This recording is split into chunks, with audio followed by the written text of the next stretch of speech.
며느리가 조심스럽게 말했습니다. 어머니, 간병인 비용이 하루에 12만 원이래요. 한 달이면 360만 원이 넘어요. 저희도 솔직히 여유가 없어서 그래 알겠다. 결국 내가 해결해야 하는 거구나. 안녕하세요. 백세 건강 라디오입니다. 여러분, 혹시 이런 생각 해보신 적 있으세요? 나이 들어서 집에서 넘어지면 어떻게 될까? 오늘 들려드릴 이야기는 79세 김선자 어르신의 실제 경험담이에요. 화장실에서 한번 미끄러진 게 어떻게 1천만 원이 넘는 간병비로 이어졌는지, 그리고 이런 위기를 어떻게 준비하고 대처할 수 있는지 생생한 이야기로 들려드리겠습니다. 끝까지 들어보시면 낙상 예방법부터 간병비 대비책, 바로 실천할 수 있는 체크리스트까지 모두 가져가실 수 있어요. 안녕하세요. 저는 인천에서 혼자 살고 있는 김선자예요. 올해 79살이고요. 남편은 10년 전에 먼저 떠났어요. 지금은 혼자 지내고 있습니다. 매달 들어오는 돈은 국민연금 60만 원, 작은 아파트 월세 80만 원, 합쳐서 140만 원으로 생활해요. 자녀들이 주말이면 들러서 안부도 묻고 평일에는 동네 반찬 가게에서 일손도 도우면서 그렇게 하루하루 소박하게 살았거든요. 건강도 나쁘지 않았고 경제적으로도 아꼈으면 충분했어요. 그런데 그날은 평범한 화요일 아침이었어요. 화장실에서 세수를 하려는데 발이 미끄러지는 그 느낌이 지금도 생생해요. 몸이 오른쪽으로 확 기울어지면서 쿵 하는 소리와 함께 허벅지에 뭔가 끊어지는 듯한 통증이 번졌어요. 일어나려 했는데 다리에 힘이 하나도 들어가지 않더라고요. 그제서야 큰일 났구나 싶었어요. 딸에게 전화를 걸었을 때의 상황을 이야기했습니다. 떨리는 손으로 딸한테 전화를 걸었더니 딸이 급하게 대답했습니다. 엄마, 어디 다치셨어요? 움직이지 마세요. 119 부를게요. 제가 바로 갈게요. 의사 선생님이 진단 결과를 설명했습니다. 어르신, 대퇴골 골절이시네요. 수술을 받으셔야 할 것 같습니다. 다만, 연세를 고려하면 회복 기간이 좀 길고 합병증 위험도 함께 생각해 보셔야 해요. 수술을 하자니, 무섭고 안 하자니, 평생 침대에서만 지낼 수도 있다는 말씀이 더 무서웠어요. 딸이 어머니를 안심시켰습니다. 엄마, 수술 받으세요. 제가 간병을 도와드릴게요. 다만, 평일은 제가 회사 일 때문에 김선자 할머니는 처음엔 안도했습니다. 수술비랑 입원비는 다행히 예전에 들어둔 실손보험으로 대부분 해결할 수 있었어요. 이 정도면 괜찮겠다 싶었는데 진짜 문제는 그 다음이었어요. 병원에서 간병 상담을 받게 되었습니다. 수술 다음 날 간병인이 필요하다고 해서 상담을 받았는데 간병업체 직원이 비용을 안내했습니다. 간병비는 하루에 12만 원입니다. 한 달로 계산하면 360만 원 정도 되고요. 하루에 12만 원, 한 달에 360만 원이라고요? 제가 한 달에 받는 돈이 140만 원인데 간병비만 360만 원이라니. 저녁에 자녀들이 모여서 이야기를 나눴는데 며느리가 솔직하게 말했습니다. 어머니, 간병비 말씀인데요. 저희도 평일 간병은 현실적으로 어려워서 아이들 학원비에 대출 이자까지 정말 죄송해요. 김선자 할머니는 현실을 받아들였습니다. 그래, 결국 간병은 내가 스스로 해결해야 하는 일이구나. 김선자 할머니가 밤새 계산해 봤습니다. 국민연금 60만 원에 월세 80만 원, 들어오는 건 140만 원인데 간병비는 360만 원, 매달 220만 원이 모자라는 거예요. 통장 잔고를 계산해 보니 석 달이면 바닥날 것 같았어요. 김선자 할머니는 병실에서 혼자만의 시간을 보냈습니다. 하얀 천장만 하루 종일 바라보며 지냈어요. 밤마다 울리는 경보음, 옆 병상에서 들리는 신음소리, 주말에 자녀들이 와서 손 한 번 잡아주는 그 시간만이 유일한 위로였어요. 어느 날 저녁 옆 병실의 대화를 듣게 되었습니다. 커튼 너머로 한 남자분의 통화가 들렸어요. 아버지 간병비만 한 달에 300만 원이 넘는다네요. 저도 솔직히 여유가 없어서 딸이 솔직한 마음을 털어놓았습니다. 엄마, 나도 요즘 정말 힘들어. 회사도 불안하고 애들 교육비에 전세 이자까지 우리 세대가 부모님 모시면서 동시에 자녀들까지 뒷바라지하는 게 점점 버거워져. 김선자 할머니는 딸을 이해하게 되었습니다. 딸아, 내가 이렇게 힘든 줄 몰랐구나. 오래 산다는 건 계속 버텨야 하는 시간도 길어진다는 말이구나. 며칠 후 병원 사회복지사가 도움을 제안했습니다. 어르신, 장기요양보험 등급 신청은 해보셨어요? 등급이 나오면 부담을 좀 줄일 수 있어요. 다만 신청부터 결과까지 한 달 정도는 걸려요. 김선자 할머니는 답답함을 느꼈습니다. 한 달, 그동안에도 간병비는 계속 나가는데 김선자 할머니는 등급 신청 과정을 진행했습니다. 방문조사관이 와서 혼자 사는지, 걷기가 어려운지, 일상생활은 어떤지 이런저런 걸 물어봤어요. 솔직하게 다 답했는데 결과를 기다리는 시간은 정말 길게 느껴졌어요. 자녀들과 다른 대안들을 논의했습니다.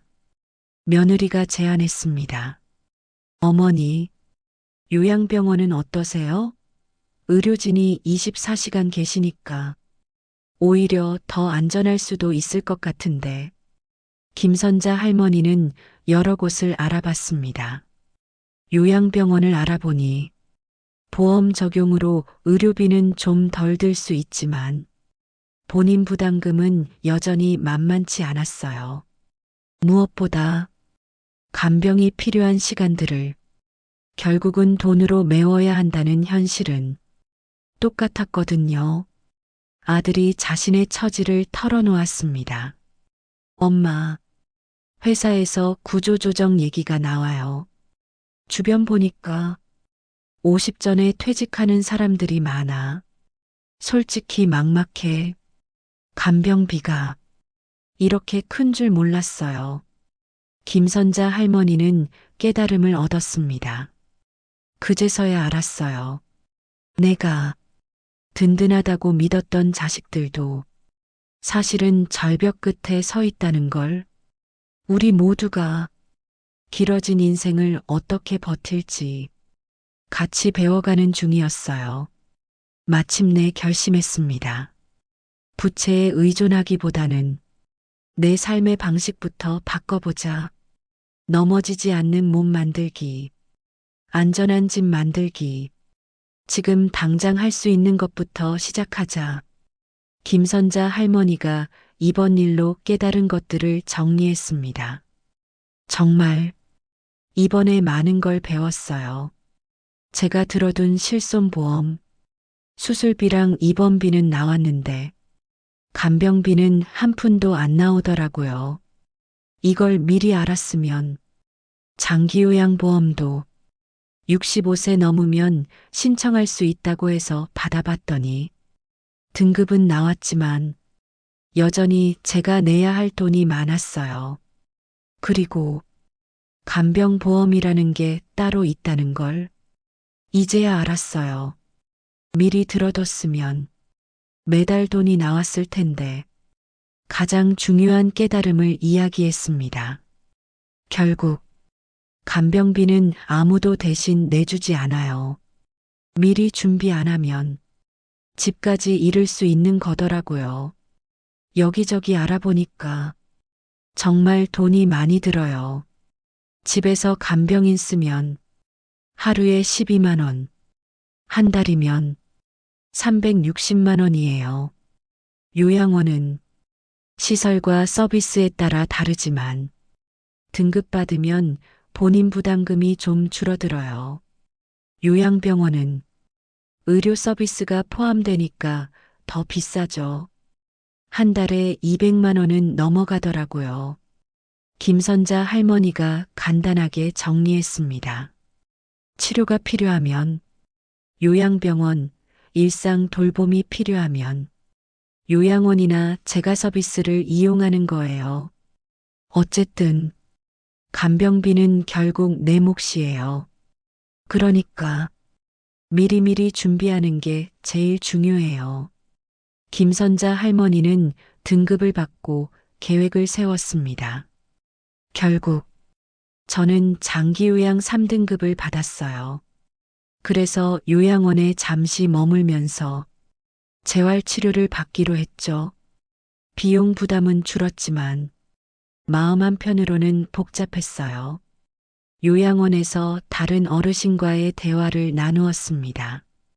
재활실에서 만난 할머니 한 분이 이런 얘기를 해주셨어요. 그 할머니가 말했습니다. 우리 조카가 외국에서 일하고 있는데 거기서는 정년 연장이나 점진적 퇴직 제도가 잘 되어 있다더라.